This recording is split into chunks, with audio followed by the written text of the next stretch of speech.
Managing team dynamics can be challenging in person, and they can be even more challenging when working remotely. I've done that for the last 15 years, so let me show you how I manage my team to keep everybody connected, engaged, productive. The first thing I would recommend when you have a remote team and you're managing a couple people is to have regular check-ins.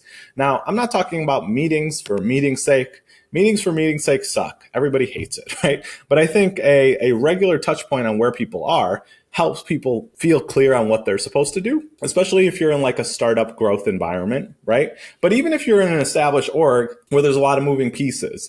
And so I would at minimum say having like a weekly stand up is what we would call it, where everybody just shares like, hey, what have you knocked out in the last week?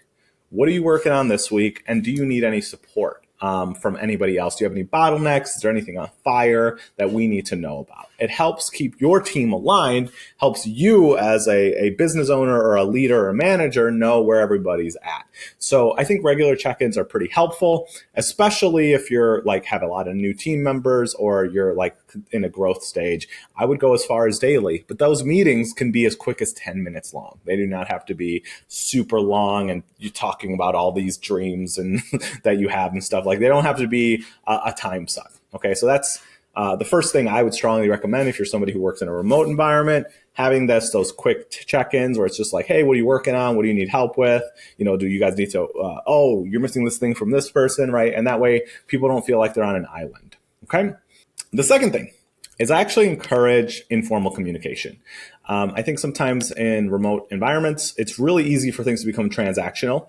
And even setting up like communication channels for fun can help foster a little bit of community. So we have like at our work, we use Slack, which, is a communication channel. It's similar to Discord or WhatsApp. I mean, there's a lot of them. It's effectively like a texting chat tool if you don't know, but we have threads dedicated to memes, right? And dedicated to fun things, right? So that we can start developing a little bit of a sense of camaraderie, and it allows space for them to do that, but it doesn't cloud up where they're doing work. The other thing that I've started to do that I found pretty helpful, especially with a remote team, is scheduling in-person meetups. Is what we would call. It's not what we would call them. Oh, on-sites is what is the actual like corporate name for it, right? So like this could be yearly. It doesn't have to be all the time. It could be quarterly if you want, right?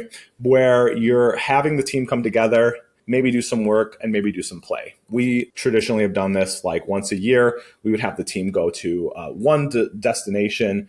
We've done a few like Hawaii and Los Angeles, and then Vegas is the one we kind of stick to because that's the easy one that a lot of people can, like there's flights from everywhere to Vegas, but you can pick whatever you want, right? And if you're all in the same town, even easier, right? Because you can just pick a restaurant you're going to go to or whatever, right? Maybe bowling or whatever it is, right? And what we do is we pay our staff to go to those because I don't want to ever be one of those organizations that's like, yeah, you have to come to this like corporate dinner or corporate golfing. It's just part of your job when it's outside of work hours. So that's a bummer. We don't want that. So I typically try to plan those for times that are during work hours, but also we're doing work, but we're also doing things that are fun that allow people to build rapport with each other and foster a little bit of a culture. So I think that's super important. And then like a baby version of that is not super necessary is we have found like we would do once a month, we would do like Zoom games day or whatever for like a couple hours where we would have typically on a Friday, typically near the end of the day, everybody on the team jump on. They could bring drinks if they drink or snacks or whatever it was. Again, they're all paid to be there, and we would play Jackbox games like Fibbage or whatever it may be. And it could be video games, it can be anything, right? Card games. But the purpose of this is again to foster community when people are sitting at a desk by themselves most of the time. Okay, so so those are all things that you can do to encourage informal communication, so that we're building a little bit more of a culture, even though you're remote. Okay, and then the last thing, which is less fun, that I would recommend is to ensure everybody has super clearly defined roles and responsibilities. This helps minimize misunderstandings, right? If you have like 5 people on your team and everybody does a little bit of everything, then it leaves a lot of room for, well, I thought Timmy was going to do it. And they're like, well, I thought Cosmo was going to do it. And then like things get missed. And so to avoid that, having very clear roles and just being very outcome driven with what, like who's doing what and when is going to help you manage that team. If you give an outcome of like, hey, I need this, like in our instance, campaign built for client one by the end of this Friday. You have it over here, right, Timmy? Yes, I have it. Cool. Now you can hold Timmy accountable to owning that responsibility and having it done by a certain time. This doesn't mean Timmy has to do it alone. It just means Timmy has taken ownership of making sure it is done.